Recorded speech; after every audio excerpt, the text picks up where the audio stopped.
अस्सलाम वालेकुम dear students, कैसे हैं आप। 9th की मैथ के साथ एक बार फिर आपका टीचर इमरान असगर। हमारा यूनिट 1 चल रहा था जी। यूनिट 1 का जैसा कि आपको पता है कि लास्ट टॉपिक है। यूनिट 1 के लास्ट टॉपिक में हमने जो एक्सरसाइज 1.6 से बिलोंग करता है में से हमने साइमल्टेनियसली जो इक्वेशन होती हैं जिन्हें हमजाद मसावातें भी कहा जाता है उनके सोल्यूशन के बारे में पढ़ा था। फिर हमने ये भी पढ़ा था कि कल के लेक्चर में कि उसके दो तरीके हैं। एक हमने कल वाले तरीका जो ए इनवर्स वाला था वो पढ़ा था, जिसका फार्मूला कुछ यूं बना था ए इनवर्स इनटू बी।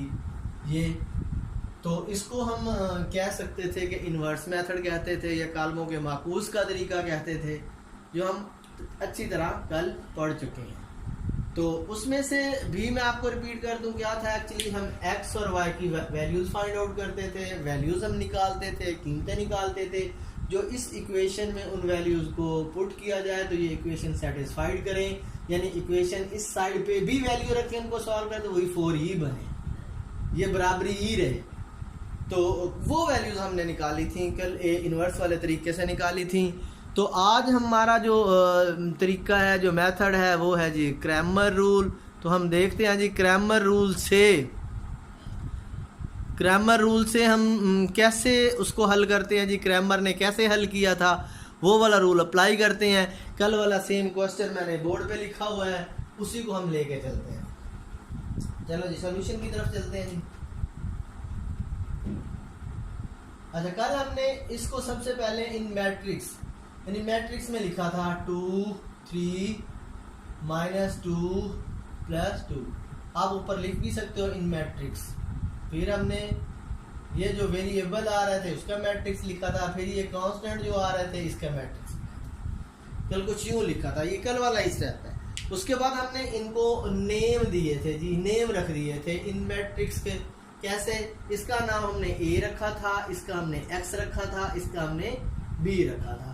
तो आज जो हम क्रैमर रूल कर रहे हैं इसमें आपने सिर्फ ये एक ही मैट्रिक्स को नाम दे देना जी ए। आप यहाँ पे लिख सकते हो जी लेट। क्या लेट है जी? हमारे पास ये एक मैट्रिक्स है, हम उसका नाम दे रहे हैं जी ए। कौन सा? वही कल वाला, जो कल जिसको हमने जो लास्ट लेक्चर में या ए इनवर्स के तरीका में जिसको हमने ए नाम दिया था। अच्छा, कल भी मैंने आपको चीज बताई थी कि ये ए जो है अगर हम इसका डिटर्मिनेंट लें तो पॉसिबल है इसका सॉल्यूशन, अगर वो नॉन जीरो आए तो। अगर ए का डिटर्मिनेंट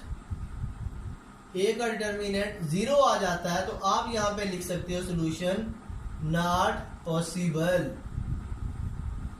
और आपका क्वेश्चन यहां पे एंड हो जाता है। तो इसलिए मैं कहता हूं कि जब भी ये क्वेश्चन शुरू करो, चाहे इनवर्स तरीके वाला करो फार्मूला, चाहे क्रैमर रूल से करो, तो ये याद रखो कि आपने सबसे पहले ए का डिटर्मिनेंट ही लेना है।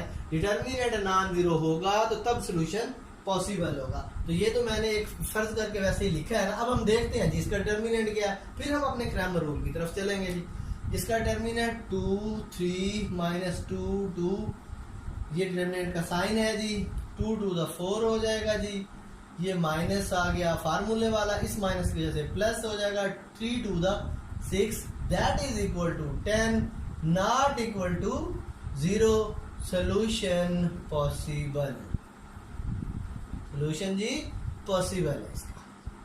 ठीक है, अब हम अपने क्रैमर रूल की तरफ चलते हैं। अब हमें पता है आगे क्वेश्चन करना। कभी कभी ऐसा होता है कि अगर ये आप चेक ना करें, रूल को अप्लाई करते रहे, जब आपको फार्मूले में इसकी नीड हो, जरूरत पड़े ए डिटर्मिनेंट की, तब आप डिटर्मिनेंट लेने लगे तो तब आपको पता चले जी वो तो पॉसिबल ही नहीं था इसका सोल्यूशन तो हम ले ही नहीं सकते थे।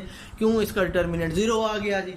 तो इसलिए सबसे पहले आपने दोनों फार्मूलों में ही डिटर्मिनेंट ले लेना। ठीक है, आगे चलते। अब क्रैमर रूल क्या कहता है? क्रैमर कहता है जी आपने एक ये ए मैट्रिक्स आपने ले लिया है, अब आपने एक मैट्रिक्स लेना है ए एक्स और एक मैट्रिक्स लेना है ए वाई। आपने टोटल 3 मैट्रिक्स लेने हैं। जिस तरह पहले ए एक्स और ये वाई लिया था, अब इस तरह करके लेने हैं। एक मेन ए हो जाएगा, फिर ए के साथ छोटा सा एक्स, हमने नाम रखा है मैट्रिक्स का, ये भी वही हमने नाम रखा, परेशान नहीं होना। तो ये आपने लेना है। कैसे लेना है ये मैं आपको बता देता हूं। वही ए मैट्रिक्स आपका होगा ये वाला, ठीक है, वही आप यहाँ पे लेके आओगे इसमें। लेकिन फर्क क्या है, ये जो x के साथ वैल्यूज थी ये 2 और 3 ये यहाँ पे नहीं लिखोगे, जो बाकी है वो लिख लोगे -2 2।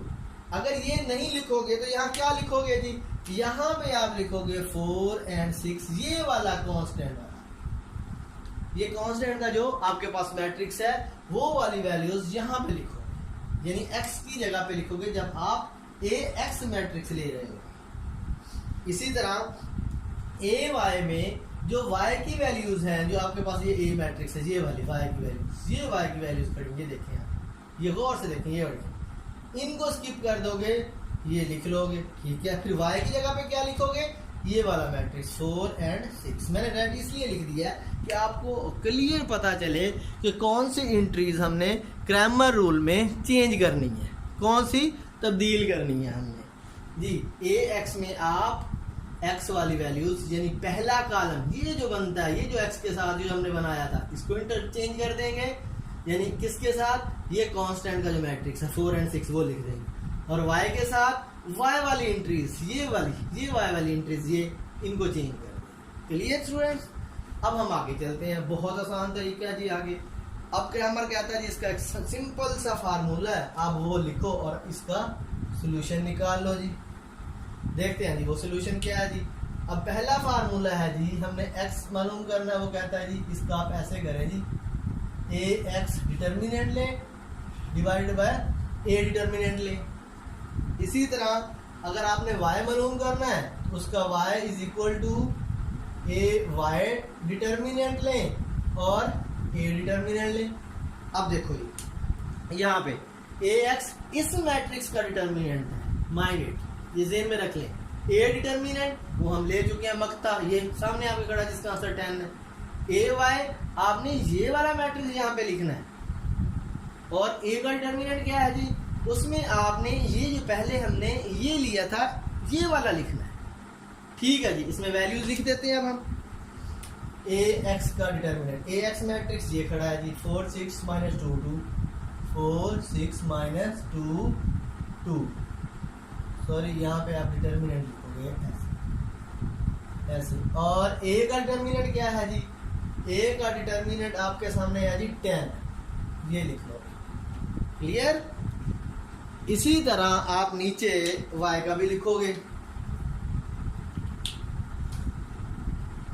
y का ये वाला मैट्रिक्स 2 3 4 6 ये डिटर्मिनेंट का साइन, और ये नीचे हमने हल किया हुआ है। अब इसको सॉल्व कर लेते हैं, दोनों को ही सॉल्व कर लेते हैं। इसको सॉल्व किया 4 to the 8 और माइनस और प्लस 12 बाय 10, और ये बन गया 20 बाय 10, ये बन गया 2। अगर आपको याद हो हमने लास्ट लेक्चर में जो किया था वो भी हमारे पास x2 आया था, ये सेम क्वेश्चन है आपका, हम वही क्वेश्चन डिस्कस कर रहे हैं जो हमने पहले किया था। अच्छा, अब इसके बाद दूसरा करते हैं जी। इसका देखें जी, ये हमारे पास 4 और 6 है, याद रखो ये कहीं 0 ना समझ लेना। हाँ जी, 6 to the ये बन जाएगा हमारे पास 12 माइनस 4 3 ये भी 12 बन जाएगा 10। अब ये हो गया जी 0 बाय 10, ये आ गया आपका 0, यानी आपकी x की वैल्यू आ गई 2, y की आ गई 0। आपको याद होगा कल हमने यही क्वेश्चन पिछले लेक्चर में ये क्वेश्चन किया था, तो ये वैल्यू सेम ही आई थी, कोई तब्दीली इनमें नहीं थी। तो ये वही क्वेश्चन है, हमने आज क्रैमर के रूल से करके देख लिया, इस रूल से भी वही सेम ही आंसर आया है। लेकिन मैं थोड़ा सा यहाँ रिपीट कर देता हूँ कि सबसे पहले आपने दोनों मेथड जो भी करो, आपने A का डिटर्मिनेंट लेना नहीं भूलना, वो इक्वल वो नॉन सिंगुलर ही मैट्रिक्स होना चाहिए, यानी उसका ये वाला जो डिटर्मिनेंट है वो क्या है जी, नॉन जीरो ही डिजिट होना चाहिए, जैसा कि ये आपके सामने है। जब नॉन जीरो होगा तो तब यहाँ पे आपको 3 मैट्रिक्स की जरूरत पड़ेगी, एक A, AX, AY। A, AX क्या होगा, जो आपका ए मैट्रिक्स मेन सामने खड़ा है उसमें से आपने एक्स की वैल्यूज़ को चेंज कर देना है। कैसे जी? ये आपके सामने ये ए मैट्रिक्स है जी, ये वाला, इसकी ये एक्स वैल्यूज़ हैं ये वाली, और ये देखो जी हमने एक्स को स्किप कर दिया, बाकी ये वैल्यूज लिख दी हैं। एक्स की वैल्यूज़ ये वाली आ गई, जो इसका कांस्टेंट मैट्रिक्स था एंड वाला था वो आ गई। अब इसी तरह जब आपने ए वाई मैट्रिक्स लेना है तो ए वाई मैट्रिक्स में भी यही करना है कि जो वाई की वैल्यूज़ हैं यानी ये दूसरा कॉलम है उसको चेंज करना। क्यों? ये वाई की वैल्यू दूसरे कॉलम के साथ ही वाई की वैल्यूज़ बनी थी, आपने ये -2 and 2 इसको चेंज करके ये 4 and 6 लिख देना है। उसके बाद सिंपल ग्रामर ने फार्मूला बता दिया है कि x is equal to A X का डिटर्मिनेंट बाय ए का डिटर्मिनेंट, जिसमें आप ए एक्स मैट्रिक्स को यूज करेंगे उसका डिटर्मिनेंट लेंगे। इसी तरह y के लिए कह देगा वो ए वाई बाय ए डिटर्मिनेंट, उसमें आप ए वाई ये वाला मैट्रिक्स इस्तेमाल करोगे और ए का डिटर्मिनेंट लेके इसको आप सॉल्व कर दोगे, जो आपकी ये वैल्यूज आ गई हैं। इसकी हम पड़ताल या चेकिंग इसलिए भी नहीं करेंगे जो कल हम कर चुके हैं। हाँ, एक बात अगर आप करना भी चाहते हो तो यहाँ पे आप कर सकते हो। हम दूसरी क्वेश्चन लेके याद कर लेते हैं। 3x 2y = 6 है, इनकी वैल्यूज यहाँ पे इसके अंदर पुट कर दें जी। अब वैल्यूज पुट करने के बाद देख सकते हैं अगर ये वाला आंसर 6 आता है तो ठीक है। मैं यहाँ पे कर देता हूँ कि शायद कैमरे पे यहाँ नीचे विजिबल ना हो।